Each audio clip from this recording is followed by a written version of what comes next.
Hello everyone and welcome back to Made for Mission. We have a very special episode this week. We have a great guest, Anthony. Welcome to the show. Hello, Peter. It's good to be here, and it's a cool setup you have. Yeah, it's pretty nice, isn't it? Yeah. Anthony, why don't you tell the viewers and the listeners a bit about yourself? Sure. So my name's Anthony. I am originally actually from Brain, County Wicklow. Yup. And our family moved up to Donegal about 8 years ago, and then during that time, I finished my Leaving Cert, did Net Ministries for 2 years, and then during college, I felt that Jesus was calling me to discern a vocation to the priesthood. So I left college prematurely and went and joined the seminary and went there, I guess, for a year, and then that turned into 2 years, and now I'm in year 5 and it's going well. And I'm on placement here in the parish of St. Eunan's and St. Columba. And that's how I know... Well, I know Peter from a little bit before, but yes, that's how we come to be in the same... So. That's so cool. So year 5 out of 7. And at the end of 7 you get to be a priest? God willing, yeah. It's not like a conveyor belt. I mean, some guys take a bit longer, some take shorter, so, but yeah, 7 years. Wow. God willing. That's so cool. Yeah. That's so exciting. Yeah, it's cool. Yeah. So so we're in the same bubble. So we get to meet up with each other quite often, which is great fun. And we had a meeting last week, and we ended up chatting about video games. Yeah, we did. And it got me thinking, because I never really asked you, like, what are your top 3 video games of all time?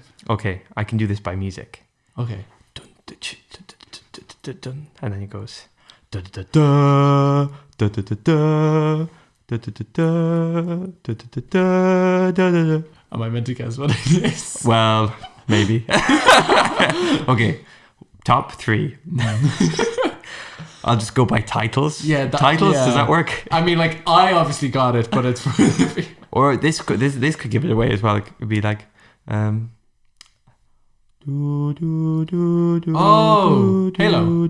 Nice. And then the very high-pitched choir boys come in. La la la la la la la. I actually, when I was playing that as a I played it a little bit, maybe younger than the age rating that's on the game.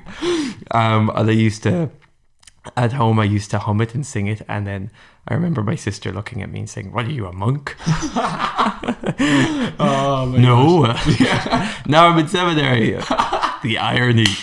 Oh my gosh. So Halo, number 1. It's kind of hard to pick top 3, like of all time. Let's stick with all time. I want to. Yeah, I'd say, okay, I'll just throw it in there because it was important. Was Age of Empires. Age of Empires, yeah. Classic. Can you just give a one-line synopsis of what that is? Age of Empires, it's a RTS, so real-time strategy. For those people who aren't gaming nerds. Real-time strategy game where basically you get to control armies and kingdoms, and you have to manage resources and basically survive other competing tribes and armies, and you can take them over or you can be taken over by them. There's a campaign mode which covers a couple different, Age of Empires 2. That was the one the sequel that we played a lot. Nice. And Joan of Arc is in there. Saint Joan of Arc. Yeah. She's pretty cool. Yeah. The second campaign. The first campaign is William Wallace. Nice. Yeah. Braveheart. Good film. And number 3? Number 3. I was trying to think of the music for this earlier, but I couldn't come to mind. It's got such a cool soundtrack, but it's Assassin's Creed. Yeah. I think a lot of that resonates with a lot of people. Yeah. And it's still going, I think, as a series. Well, Halo's still going. Halo's still going, the 2 series are under still a different developer, but still going. Yeah. For myself, my family, we've always been a Nintendo family. Yeah. DS, Wii, and now we do have the Switch, and we play a lot of multiplayer games. But I did get my hands on Legend of Zelda: Breath of the Wild, Oof, so good, so good. I've met so many people with a passion for Zelda. Yeah. And I just never have caught it. We were PC, and then like good people loyal to Microsoft, we transferred to the PC over to the Xbox. Nice. Xbox is owned by Microsoft. Yeah. And that was so we never became Nintendo people. My older siblings, like maybe they have memories of it, but well, at least I'm one of 8.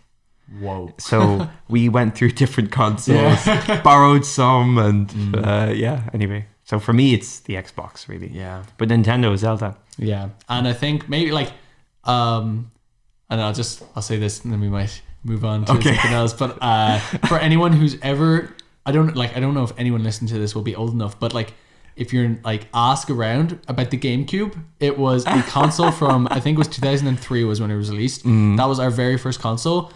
And I want everyone to look this game up. Mario Kart Double Dash. I was explaining it to Anthony. Quick synopsis. It's Mario Kart, but there's 2 people on a kart. It's revolutionary. Best Mario Kart ever. Well, it's like Halo. Like in Halo, you get to drive the Warthog, and then you have the person in the back. So it's like a... Yeah, kind of similar. Yeah. Well, like I have lots of fun memories of myself and my brother playing cooperative mode on Halo, the campaign, and him hopping in the back or me hopping in the back and be like, I don't know, I'll take shotgun or whatever. Yeah, so fun, good times. Yeah, so like, this is kind of a weird question, but you're in seminary. Yes. Can you still play video games in seminary? Are you allowed? We're allowed to play video games, and and there would be. It's kind of funny because I don't know just the way it is, but often like certainly in my first couple of years in seminary, like gaming never came up, and then all of a sudden I don't know, maybe I actually I'll kind of come back to it later, but anyway, I kind of I suppose started talking about games more, or maybe it's just curious. And asking other guys, and then turns out, guys, like, I mean, you've got a few of us, I suppose, would be playing games, you're allowed, but like, obviously, you know, you've got work to do. Yeah. You have to pray. I mean, but like in your free time, if it can work, then great, as long as it doesn't get in the way of stuff. But like, that's the big challenge. I suppose it's with any kind of pastime, but so. It's cool. Not banned. Not banned. Consoles are not banned.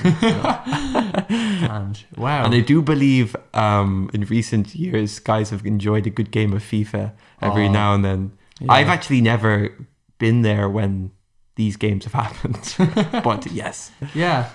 FIFA, it's good. It can be good fun. Yeah. I think if it's the same as it, like if you play it too much, it might become... Like, have you ever had that experience of like maybe playing a game too much or something like that? Or? Well, yeah, like yes and no. Probably. I don't know. Like FIFA though. I mean, FIFA's great fun, but yeah, it's I used to love FIFA, and then I don't know. Then I kind of got more into like first person shooters and RTS and RPGs. Oh yeah. But like hadn't.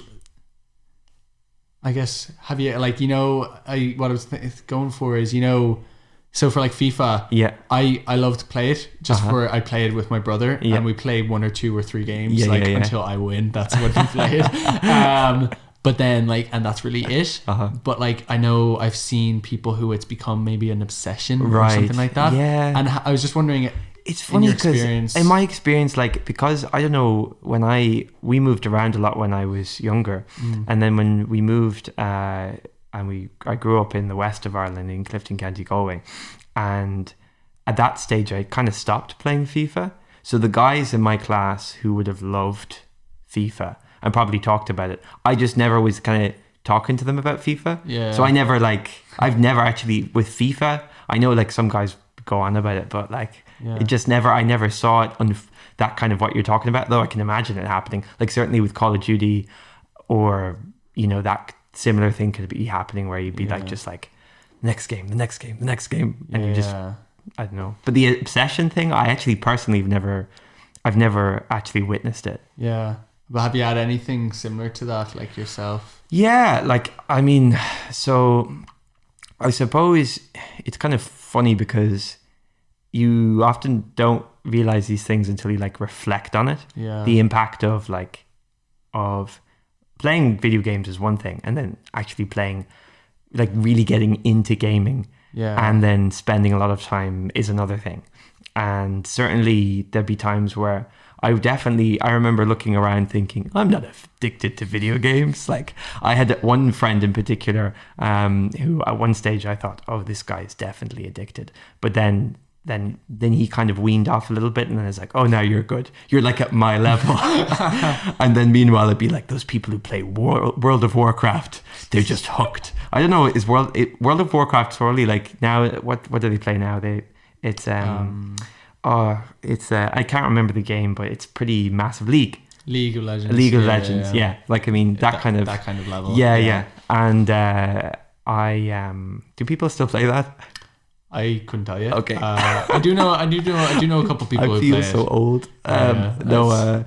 So, but certainly with like Call of Duty and with other video games too, like Elder Scrolls Oblivion. So Skyrim was the sequel to that.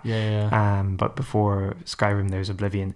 And like I racked up, I think across a period of 16 months. I was quite proud of this at the time. Yeah. I racked up about, I don't know, something like 400 hours.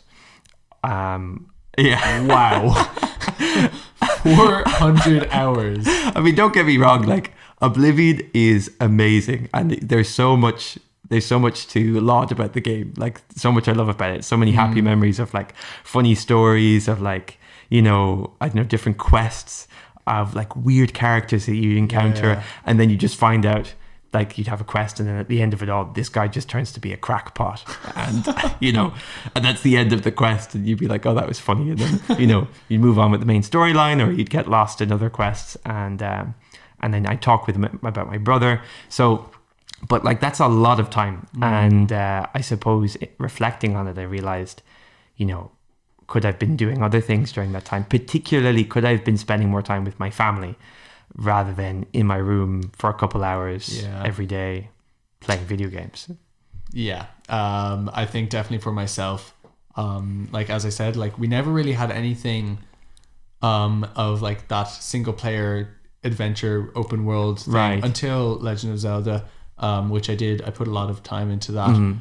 But the games that you played, were they like mostly multiplayer? They were mostly multiplayer, but like some of them did have single player options. And I remember when I got a DS. I think it was a silly game. It was a Herbie game. Herbie the car. It was a Herbie racing game. Right. Was it good? It was good. It was decent. And there wasn't even that much to do on it, but I replayed it over and over and over again. And it was like, because I kind of just, it was this thing that I could go to, and whenever I kind of felt a bit of a draw to it, which like, it was fun. It was a fun game, and that was what it was designed for, and I did have fun playing it. But after a while, it became like there was nothing else really, you know? And this was like, we'd have guests over, and I'd have the DS in my pocket, and then I'd sneak away and I'd start playing it as soon as like the parents turned away. And like, you know, and it was like the video game itself was fun, but I turned it into something it wasn't by just playing it, and I got sucked into it. It pulled. Do you get what I'm talking about? I do, because I like say with Oblivion, like I'd be in the kitchen, like say even at meal times, like I wouldn't, like I would be on my mind to get back and continue with what I was doing with Oblivion. Like, I don't know, I was in the middle of the quest, and then dinner time comes, and be like, oh, like, you know, this would be about when I was about 14. And it would be on my mind to get back to the quest I was doing, or just because, like, I don't know, like I almost got enough experience points to get to the next level of archery or something like that. You know, so like there'd be these different things that'd be going on and be thinking about. And especially like if I was in the middle of I felt like I was in the middle of something. And then if visitors came, I'd be kind of like, great.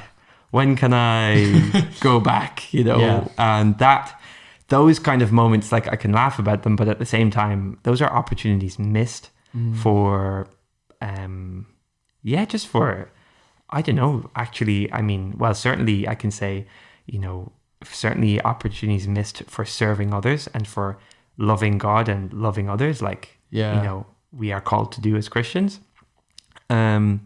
And also just opportunities to discover the joy of meeting and greeting other people and getting to know others and being interested about the world outside of Yeah. like the gaming world and the things I was involved with, and basically like outside of my own interests. Yeah. And like, I guess it's a weird.